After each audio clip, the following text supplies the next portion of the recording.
ઘણા એમ કે ને કે ભાઈ કથા તો બધાનો ઉદ્ધાર કરે.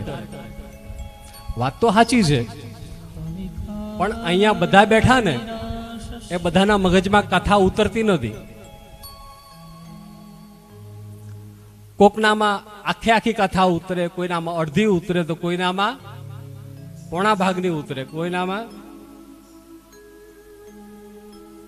અને જેટલી ઉતરે એટલી ભગવાન શિવજીની કૃપા આપણા પર ઉતરે ને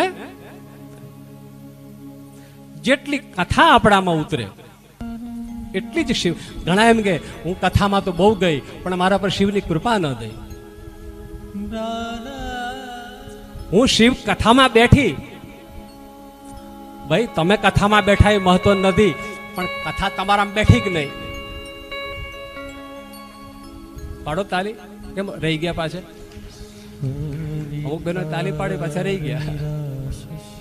સારું લાગે તો પાડજો વાલા, વાંધો નહીં, નાચજો, આનંદ કરજો.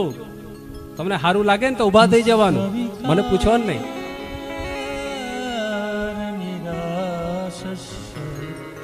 સજ્જને ક્રિયતે કથમ સજ્જને ક્રિયતે.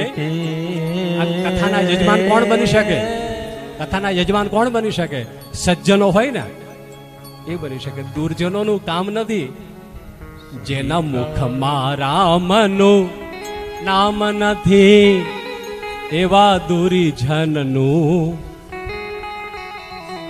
એટલે કથા સજ્જને ક્રિયતે કથમ કોણ કે છે? શાસ્ત્ર કે છે, શિવ પુરાણ કે છે. ઘણા આજુબાજુ જોવે, આજુબાજુ આ બાઈ તો કોઈ દાડો હારા ધંધા કર્યા નથી પણ કથામાં આવીને બેઠી. મહારાજ કે છે સજ્જનો હોય એ જ કથામાં બેસે. પણ આ બાઈ તો બાજુમાં બેઠેલા એને ઓળખતા હોય ને એકબીજાને, પાડોશી તો. આ બાઈ તો કોઈ દાડો સારું કર્યું.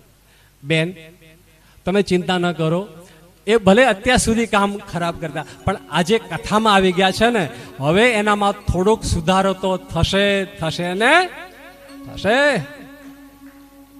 હવે એક લોટા જલ સબ સમસ્યા કા હલ. હવે એનું ભાગ્ય ખુલી ગયું. હવે એ ઘડિયાળ રિપેર કરાવવા ઘડિયાળીની દુકાને આવ્યા જ છે. સમજી લો, હવે ઠેકાણે આવ્યા, શિવ કથામાં આવ્યા. મતલબ તમે ક્યાં આવ્યા? ઘડિયાળીની દુકાને આવી ગયા, સમય સુધારવા.